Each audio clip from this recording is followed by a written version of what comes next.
Assalamualaikum warahmatullahi wabarakatuh. Alhamdulillah, kita bersyukur kehadirat Allah Subhanahu wa Ta'ala yang senantiasa memberikan berjuta-juta kenikmatan sehingga kita bisa merasakan kesehatan, dan paling penting adalah keberkahan di dalam kehidupan. Nah, keberkahan di dalam kehidupan itu dasarnya dua. Ketika kita beriman kepada Allah, sekaligus kita melaksanakan perintah Allah Subhanahu wa Ta'ala.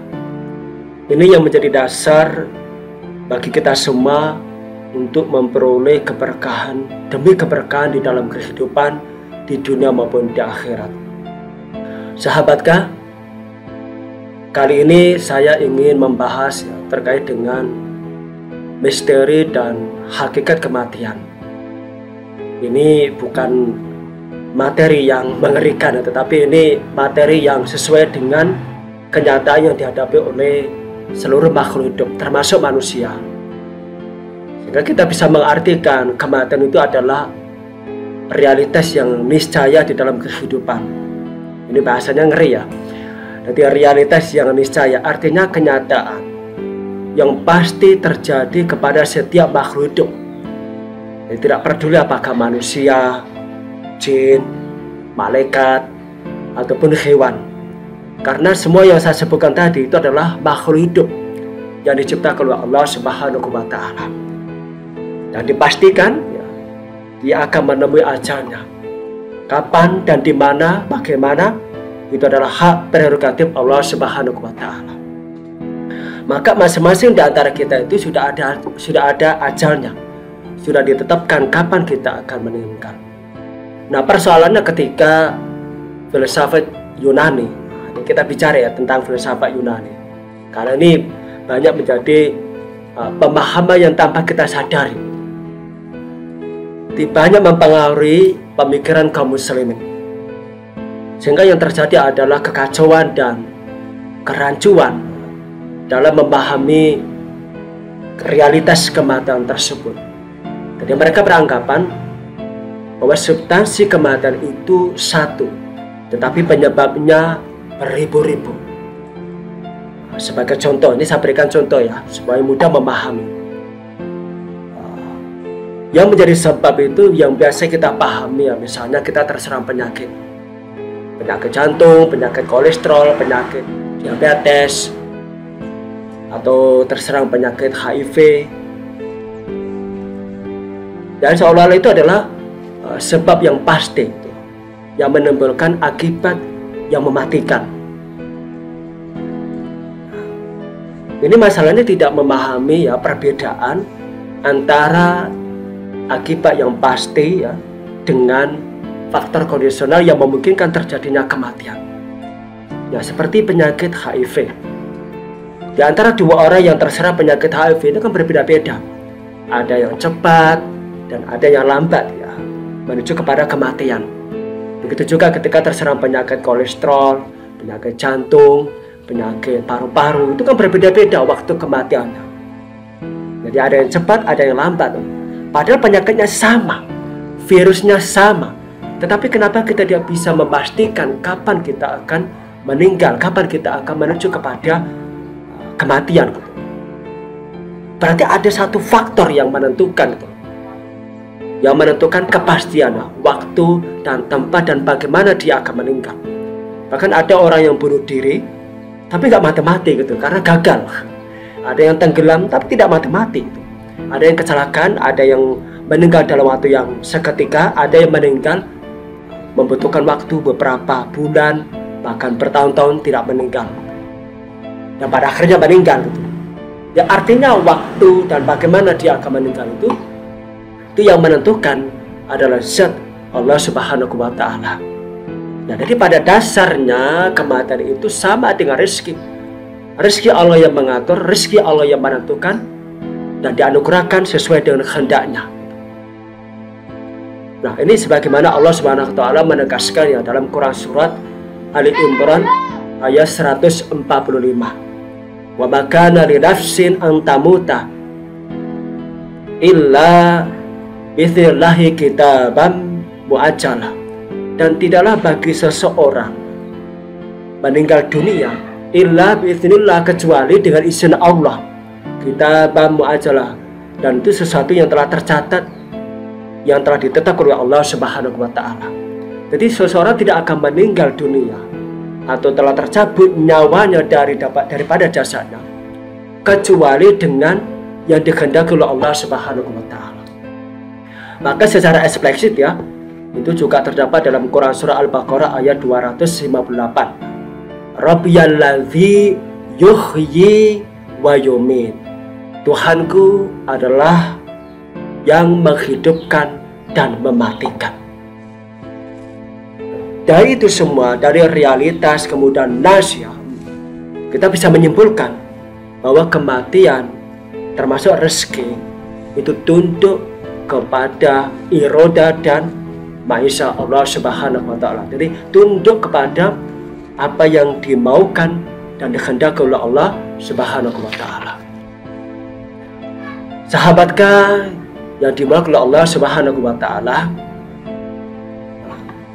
Nah, kemudian kita berbicara tentang hikmah, ketidaktahuan kita ya, terkait dengan kapan seseorang akan meninggal, dalam kondisi apa, di mana gitu ya. Ini menjadi penting ya. Karena dengan ketidaktahuan ajal ya, manusia dia akan berusaha untuk menghindari su'ul khatimah dan memperoleh husnul khatimah. Dan para ulama besar gitu ya, para tokoh yang besar gitu, yang memiliki ketinggian di dalam keilmuan dan ketakwaan kepada Allah Subhanahu wa Ta'ala, yang satu-satunya yang ditakutkan adalah atau yang dikhawatirkan ketika di akhir hidupnya dia tidak mendapatkan husnul khatimah. Nah, mudah-mudahan para sahabatkah ya mendapatkan husnul khatimah dari Allah Subhanahu wa Ta'ala. Ada sebuah hadis ya, innamal a'malu bil khawatihima. Jadi sesungguhnya amal itu tergantung kepada akhir hidup seseorang. Jadi akhir hidupnya apakah husnul khatimah atau su'ul khatimah. Maka berdoa kepada Allah Subhanahu wa Ta'ala agar Allah menganugerahkan husnul khatimah. Nah, karena para sahabat memahami realitas kematian secara benar ya, sehingga para sahabat ini menjadikan sebagai dasar dan pendorong yang paling besar untuk berlomba-lomba di dalam kebaikan atau fastabiqul khairat. Karena para sahabat menyadari bahwa kematian itu, ajal seseorang itu tidak ada yang tahu. Tidak ada yang tahu. Yang tahu hanyalah Allah Subhanahu wa Ta'ala. Yang menentukan, yang menetapkan adalah Allah Subhanahu wa Ta'ala. Sehingga para sahabat itu memiliki keberanian dan ketegaran ya, dalam melakukan amar ma'ruf dan nahi munkar.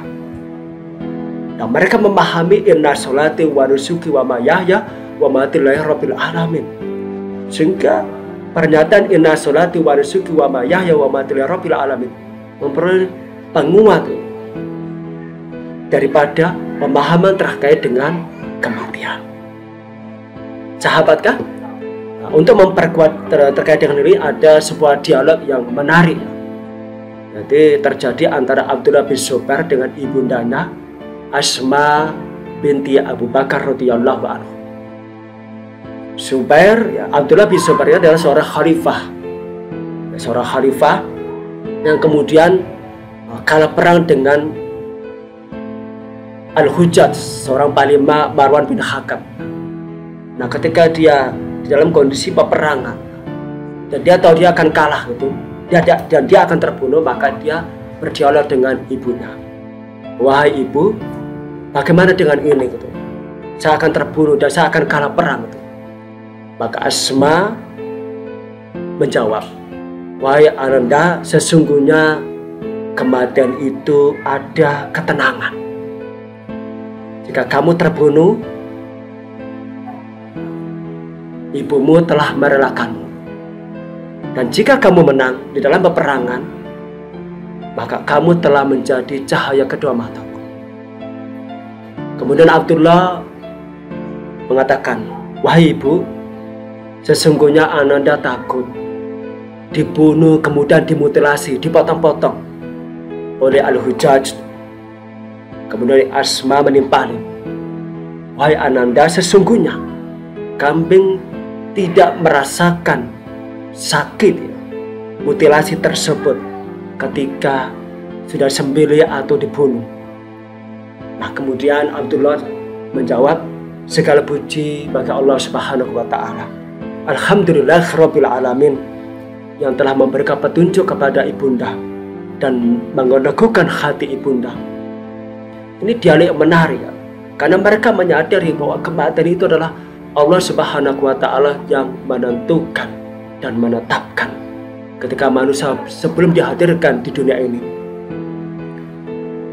Nah, oleh karena itu, sahabatkah, inilah pemahaman yang benar bahwa kematian itu adalah realitas yang pasti terjadi kepada setiap makhluk hidup, dan yang menentukan adalah Allah Subhanahu wa Ta'ala. Penyakit jantung, penyakit kolesterol atau apapun gitu ya, itu hanya faktor kondisional. Yang memastikan kematian kapan, di mana, dengan apa, itu adalah Allah Subhanahu wa Ta'ala. Ada yang menarik dari perkataan Dr. Rauf Obed ini di dalam kitab Al-Insan Ruh La Jasad. Beliau menyatakan kematian itu adalah bukanlah akhir daripada kehidupan. Jadi kematian itu bukanlah akhir daripada kehidupan. Ada fase di dunia dan kita akan berpindah ke fase akhirat. Jadi perpindahannya dari penjara tubuh yang sempit dari dunia ini ke alam roh yang luas, yaitu alam barzakh. Artinya apa? Orang beriman ketika meninggal dunia, dia akan dipindahkan dari dunia yang sempit ini ke alam yang luas, bahkan menjadi surga ya, sebelum surga yang di akhirat. Sedangkan bagi orang yang kafir, bagi orang yang tidak beriman kepada Allah Subhanahu wa Ta'ala, yang tidak mau melaksanakan perintahnya atau syariatnya, bahkan menentang, maka dia akan berpindah dari dunia yang sempit kepada yang tempat yang disempitkan, yang dihimpitkan kepada orang yang tidak beriman kepada Allah Subhanahu wa Ta'ala. Karena apa? Tidak beriman dan tidak mau melaksanakan perintahnya, sehingga alam barzakh itu menjadi sempit, menjadi menyesakkan dan menyiksa. Maka oleh karena itu, sahabatkah, setelah kita memahami ya, realitas kematian dengan benar, maka kita tidak boleh paranoia atau ketakutan yang luar biasa ketika ajal sudah mendekat. Yang harus kita lakukan adalah persiapan. Apa yang bisa kita lakukan di dunia ini? Kebaikan apa yang bisa kita tebarkan? Dan potensi apa yang bisa kita berikan untuk fisabilillah? Karena hidup sementara, karena hidup adalah pilihan, karena hidup adalah tempat di mana kita melakukan kebaikan dan meningkatkan keimanan serta ketakwaan kepada Allah Subhanahu wa Ta'ala. Demikianlah penjelasan yang singkat terkait dengan misteri dan hakikat kematian berdasarkan konsep Islam.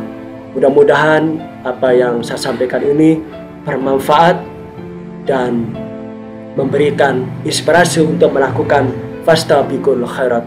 Wassalamualaikum warahmatullahi wabarakatuh.